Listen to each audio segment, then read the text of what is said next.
Welcome to the Money is Emotional podcast with Christine Luken, the financial dignity coach.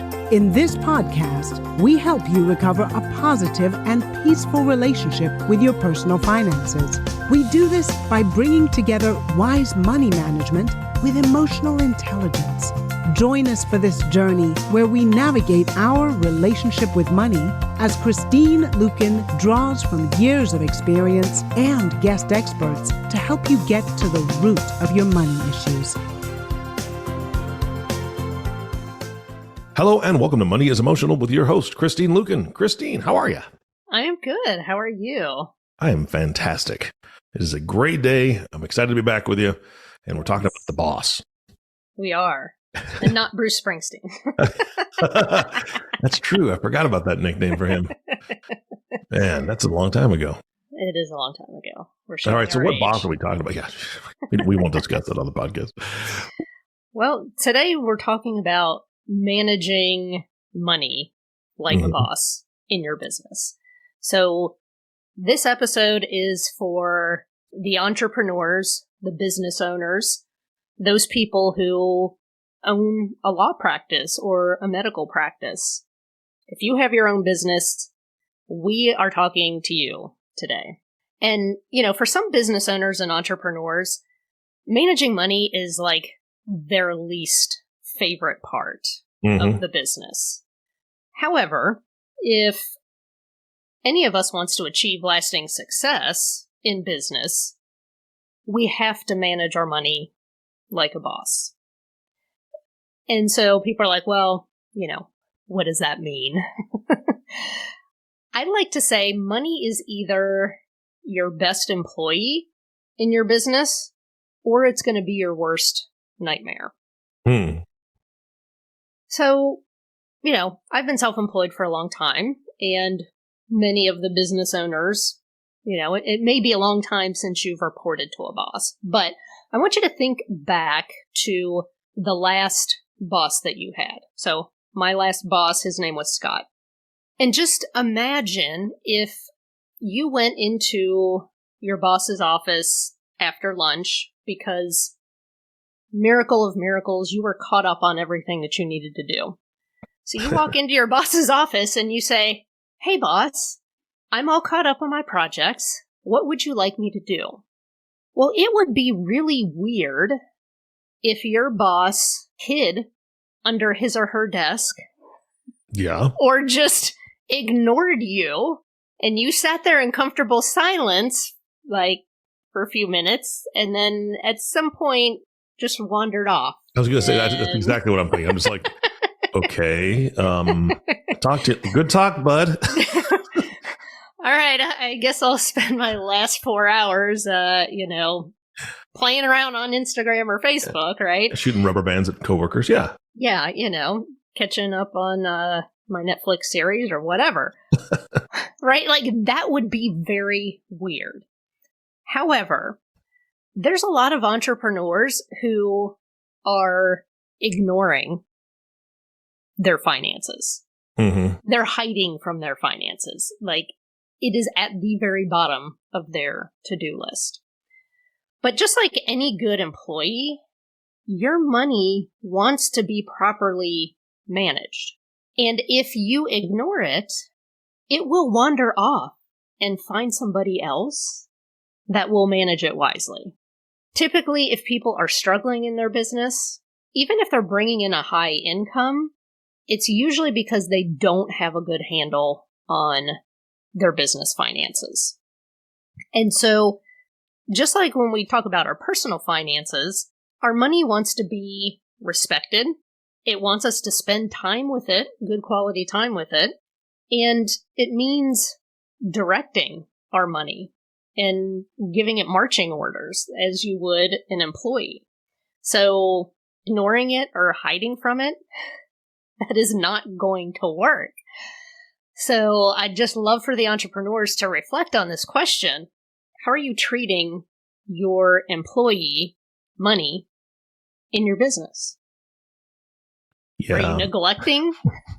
Are you neglecting poor money? Right?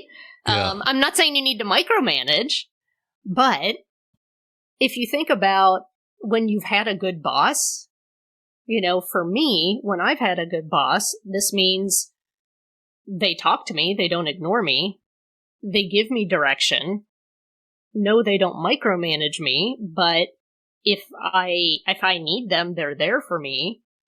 They talk positively to me and about me, and there's usually some sort of development plan. Like, here's the things that we're going to accomplish together over the next year to develop you in your career and in your position. So we really need to get this mind shift first if we are an entrepreneur, if we're a business owner, that it is ultimately our responsibility to manage our money in our business like a boss. Okay. So right off the bat, you got me feeling not guilty, but and it's not shame either, but I'm like, okay, that resonated with me 100%. When I started my company, that was the last thing I wanted to deal with. Mm-hmm. Money comes in, it sits there. I pay certain bills and I had them all set up on automatic. So again, just kind of ignoring it. But I was so busy with everything else. I had to build my own website. I had to, get my email lists together. I had to reach out and make my contacts. I mean, there's just so much to do for the business owner, especially if you're a solo, which I was at the time. Yeah. It's tough, right? I mean, it's tough. And there's nothing else I want to do with that money because number one, I don't want to spend it if I don't have to. Now, all those things, setting up your phone systems, everything that you do is going to take a little bit of money. But it was it's like I'd go into the money's cubicle, if that's what we want to call it, money's cubicle, and say, hey, I'm going to need you to go ahead and sign up that web address. It's $15 a month. Just go. Right. And then I walk away. And that's the last time I talk to it until hey, the phone bill needs to be paid. Come on, let's go. And that's it. But everything else was on its own. So that totally resonated with me. Yes. Yeah. Well, I love that visual of having money sit in its cubicle back in the corner. And they're so excited to see you too. When you walk up, they're like, oh boy, hey, the boss is here. You're like, shh, keep it down. We just need to pay a quick bill and then you can go back to whatever you're doing. Go back to Netflix. Oh gosh. I'm having flashbacks to the movie Office Space. That's not a bad flashback. I like that. We won't go, I love that movie, but we won't go there. We'll get way too far off track. Yeah, right. Oh man. So what do we need to do to actually shift into quote unquote boss mode for our business finances? The first part is actually cultivating that money boss mindset. And so we've talked about the importance of having a healthy money mindset, and we really dove deep into that. I believe it was in episode 2 where we talked about why money is so emotional and some of the brain science behind that. And it's just as important for your business finances as it is for your personal finances. We had talked about the money blueprint and those things that are in your unconscious mind relative to money. And it was very interesting because, for me, I didn't have a lot of negative baggage around personal finances. Where I found the negative baggage came up for me was more in the business finances. Because, I was used to, you have to work hard, right? It was I had this message from my well-meaning parents that, in order to make money, you have to work hard. And I know they were trying to teach me to not be lazy. However, I found that really was a hang-up for me in my business because I was actually kind of pushing aside potential money-making opportunities because it was almost like they seemed too good to be true. I had been conditioned, if this doesn't take a lot of hard work, then it's almost like you don't deserve that money because you haven't really earned it, right? So, and I would find myself doing things the hard way in my business and reinventing the wheel and not taking advantage of legitimate shortcuts or ways to make things easier on myself because I had attached hard work and time to money instead of the value that the customer or the client is receiving. Yeah. And so that was my personal defect in my money blueprint that I needed to fix in order for my business to really take off and flourish. Now, for some people, it might be something completely different. It might be that they just have this mindset of, well, I'm not good at math, so I must not be good with money, right? Like, accounting is too hard for me because it's math. And so it's very personal, what those particular hangups are. But it might be interesting for people to go back and listen to episode 2, where we really talk about the money blueprint and think of it not from the personal finance perspective, but from the business finance perspective.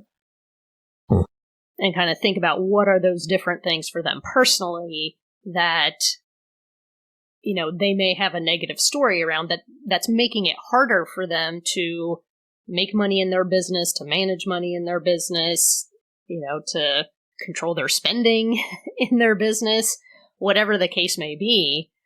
We have to look at those things so they're not tripping us up. Yeah, that makes sense. Yeah. So having a positive mindset about personal finance, it doesn't automatically translate to business finances. True. Yeah. Now, for some people, there may be some common threads. If you have a tendency to overspend in your personal finances, you might also find that comes up as a pattern in your business as well. Got it. Yeah, if you can justify purchases for your personal, you're going to be able to justify purchases for business. I did that. Oh, yeah. It's a write-off. It happens. Yeah, it's a write-off. Oh, this new techie phone that can be hooked to 17 other phones. That's great. I'm the only employee. Why do I need one of those? Right? I mean, it's just like silly things like that. You're just, this is top notch. Well, there's another one that could do the exact same job, but not cost that extra $300. Mm-hmm. Mm-hmm. Well, and then there's vice versa. You can have the opposite mindset where you are being super frugal to your own detriment in your business. True. Where it's like, you really should be hiring somebody and outsourcing something, but you're too cheap to do that, so you do it yourself. Mm-hmm. Right? So we can kind of see that going both ways.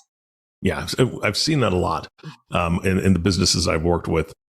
In a coaching aspect, you've got the boss, you've got 3 or 4 employees underneath that boss, and the boss is still doing things that should be given to the other folks because the boss is the rainmaker. They're the ones that have, the biggest potential to bring in funds to the company. They have the relationships, so on and so forth.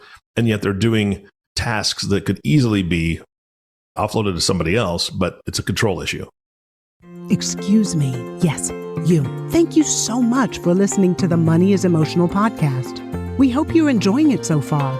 If you have any questions or would like to talk more about this topic, you can find us at www.christineluken.com, and all of our social media platforms are listed in the show notes.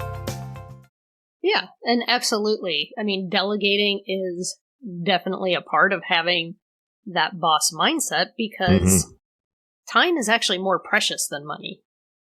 Yep. Because you can't buy more time. Unless you're delegating. That's the one place where you actually can buy time. Mm-hmm. I actually call delegating buying back your time. Yeah. Because you're buying hours back that can be used to create money in your business. Yeah. So sometimes it is that delegating piece as well. And that can create, that's a mindset thing. When you've come from a traditional employment background where you're a W-2 employee, there's definitely some shifts that you have to make in your mindset when you're the boss and everything, everything rises and falls on your shoulders. You've got to make those mindset shifts. Now, mindset isn't the whole picture though, right? We actually have to have some money boss actions to back it up. And all right, let's talk actions. Yes, let's talk actions. So the first one is getting organized. Getting and staying organized in your business finances, it does not have to be super complicated. But I can pretty much guarantee if your finances are a jumbled mess, whether it's digitally or physically, that you're probably not making the money that you should be making, and or that disorganization is actually costing you money. Oh, yeah. And easily. potentially time. Mm-hmm. And I'll give you a great example of this. I have a friend who is a painting teacher, and we were talking several years ago. It was close to tax time. And she's like, I dread tax time. And she said, it takes me days to get everything together for my CPA. And I'm like, it takes you days. Like, you teach painting classes, like, this should not be that complicated. Well, her filing system was a disaster. In fact, she didn't really have a true filing system. She had a shoebox where she would dump her receipts into the shoebox on her desk. Mm-hmm. And when the shoebox got full, she would dump the shoebox into a garbage bag that she kept in her closet. So when tax time came, she would just take this huge garbage bag full of receipts and dump it on her kitchen table, and it would take her 3 days to make sense of everything and get that information to her CPA to do her taxes. And I said, okay, I'm just gonna give you the most simple system that is gonna cut your tax prep time down to just a couple hours. And she was like, I am listening. And I said, as soon as you leave, because we were out to lunch, I said, as soon as you leave, you're gonna go to Staples and you're gonna buy 12 file folders. And because you're an artist, why don't you pick some pretty colors? Mm-hmm. And I said, you're just gonna write the name of each month on the top of each folder. And when your bank statement comes in, put it in the folder. As you have receipts, put them in the folder for that month. And I said, you don't even have to staple the receipts to the bank statement. Yeah. Just put them all in the folder. When I talked to her the next year, she's like, oh my God, I cannot believe I have not done this sooner. This is insane. And so sometimes it's we make things out to be a bigger deal than they actually are. Now, of course, when you first get yourself organized, it's probably going to take a little bit, but we have a tendency to just shove stuff in the closet, so to speak, whether it's digital clutter or physical clutter. And then every time we look at it, instead of dealing with it, we feel anxious about it and guilty about it, and then we just shut the door and never do anything. Mm-hmm. Yep.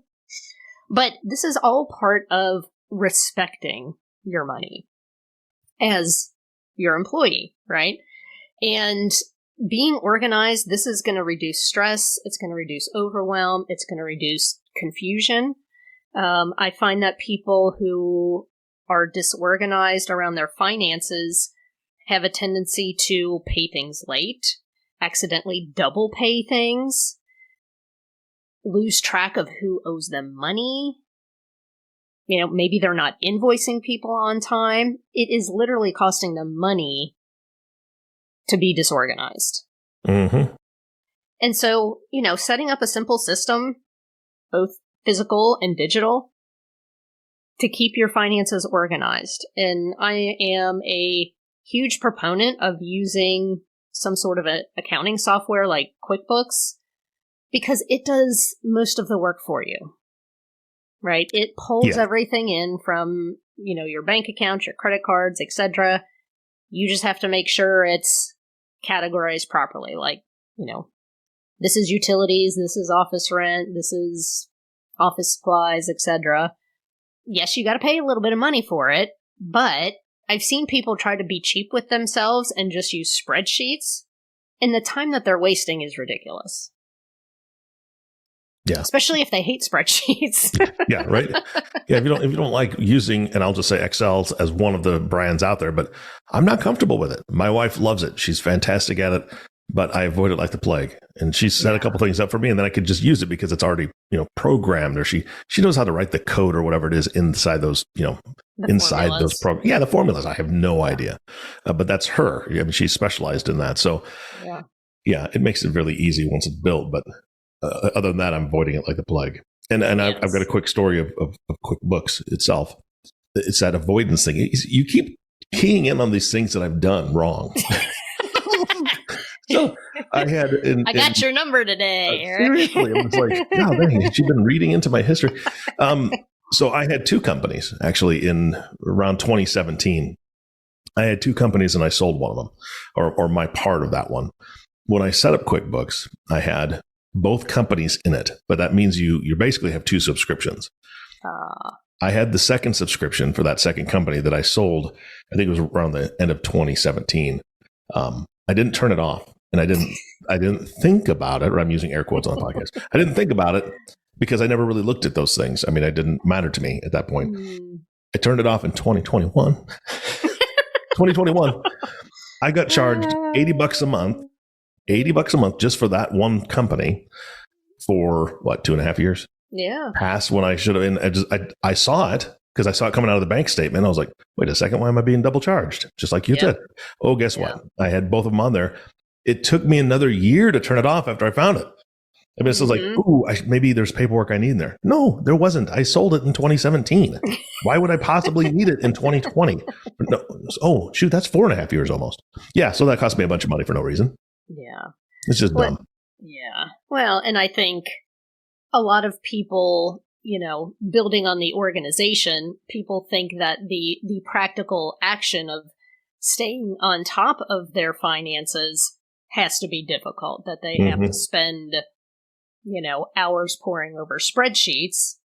And they don't, because technology does do much of the heavy lifting when it comes to the accounting piece of it and managing the money.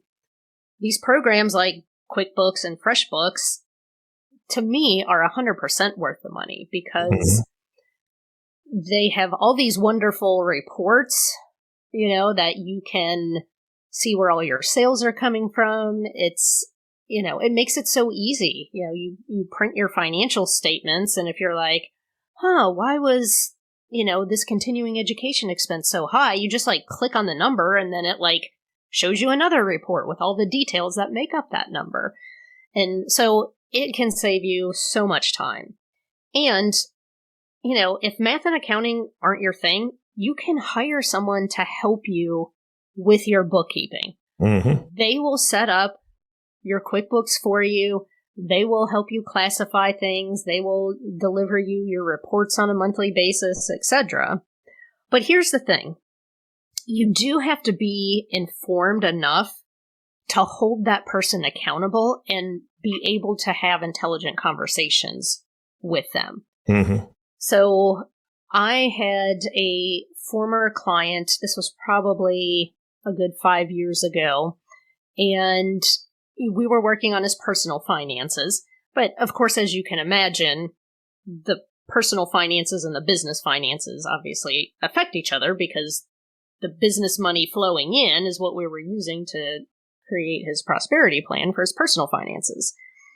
And he said, hey, he's like, I know we're not specifically talking about business finances, but he said, I'm really confused by my QuickBooks, and I'm paying this person $500 a month to classify my transactions. And he's like, but I'm just not sure that things are right in there.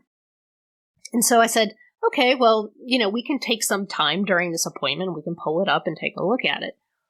Well, this person that he was paying had not classified any transactions for 7 months. Oh, jeez.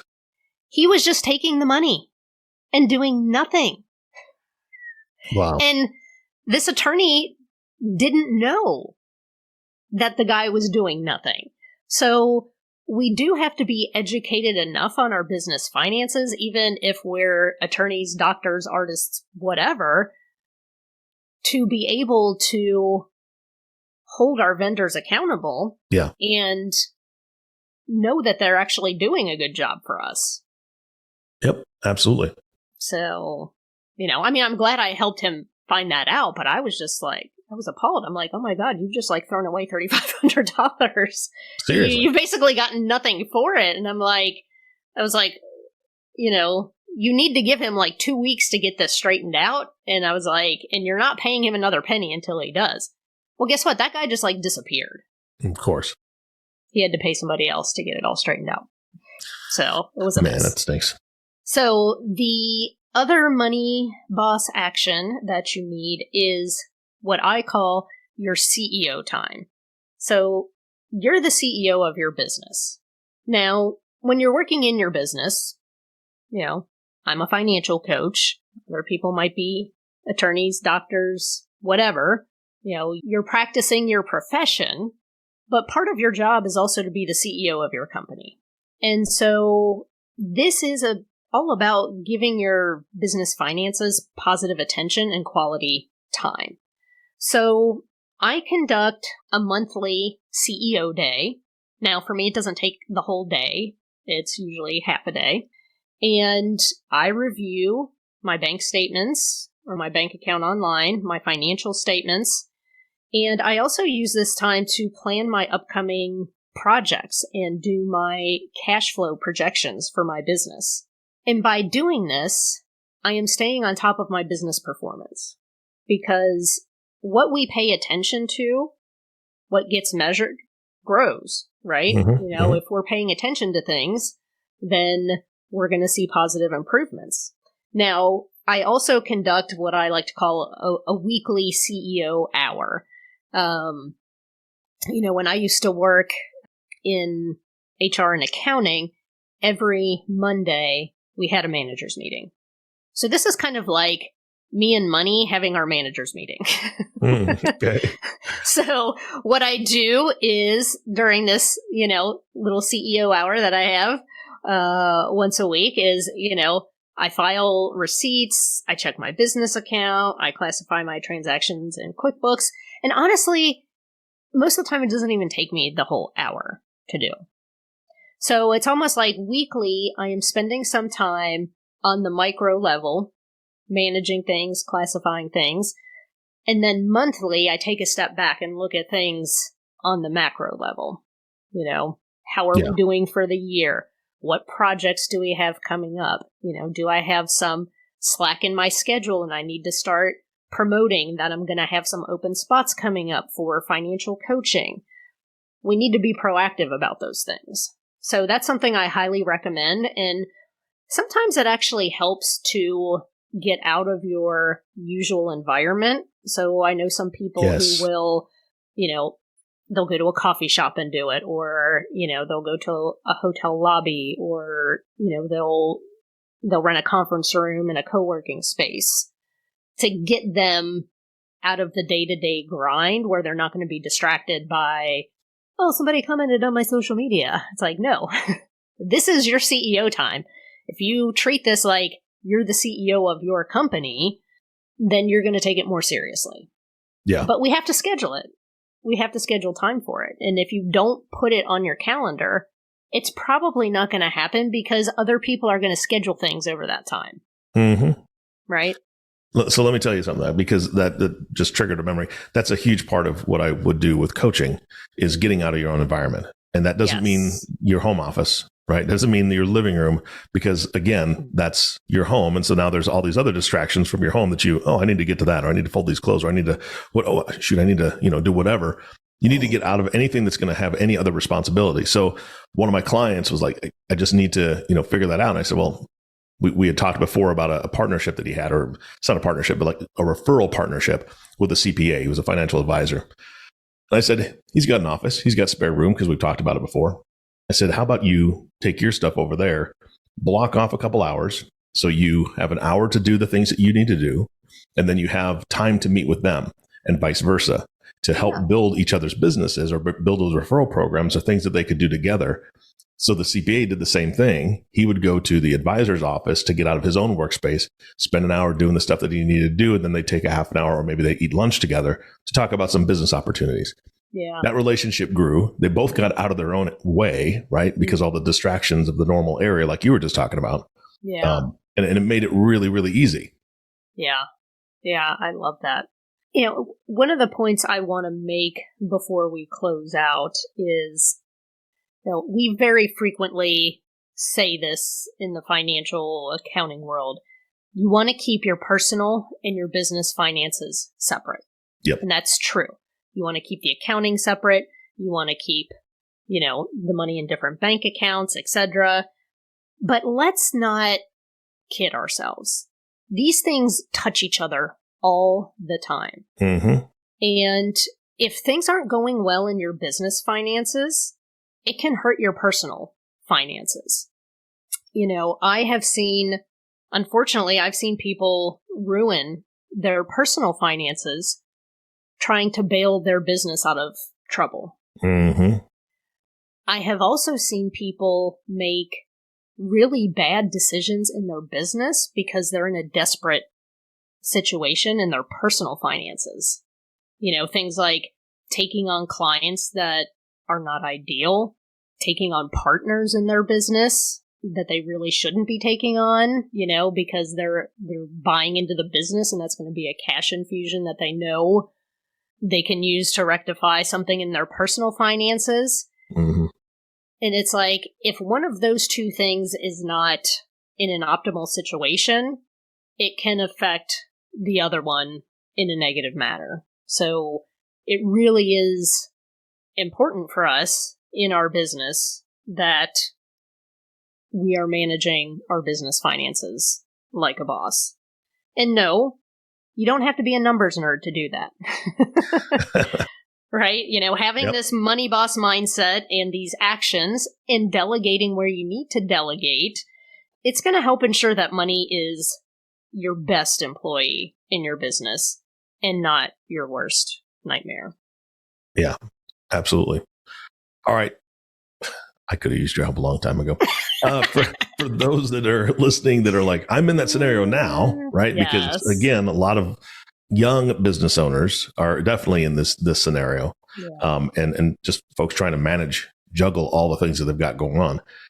Let's get them in contact with you. Let's get them some resources. How do they reach out to you? Yeah, absolutely. Well, you know what? We are going to link up something very special in today's show notes because I have recently launched the Manage Money Like a Boss course. And that's going to give you a simple and straightforward system for managing your business finances. And when you enter the promo code podcast, you're going to get a very special discount. So if you go to my website, christineluken.com, and click on the courses, you will see it there. We're also going to have the direct link right there in the show notes for you. Perfect. Christine, thank you. This is great. Even though I felt a little picked on, I thought it was a great podcast.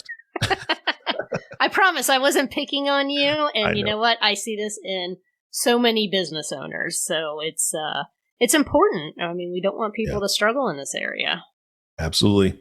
Again, thank you so much. And of course, our last thank you goes to the listening audience. Thank you for tuning in and listening to the Money is Emotional podcast with Christine Luken. If you have not subscribed to the podcast yet, please click the subscribe now button below. This way, when Christine comes out with a new podcast, it'll show up directly on your listening device. And we humbly ask you to share this podcast, rate it, and leave a review, as this actually helps others find the show. Again, thank you so much for listening today. For everyone at Money is Emotional, this is Eric Johnson reminding you to live your best day every day. And we'll see you next time. Thank you for listening to the Money is Emotional podcast. To get in touch, visit our website at www.christineluken.com or drop us a line at hello@christineluken.com. And don't forget to click the follow button to be notified when new episodes become available. The information covered and posted represents the views and opinions of the guest and does not necessarily represent the views or opinions of Christine Luken. The content has been made available for informational and educational purposes only. The content is not intended to be a substitute for professional investing or tax advice. Always seek the advice of your advisor, tax professional, or other qualified financial professional with any questions you may have regarding your personal finances.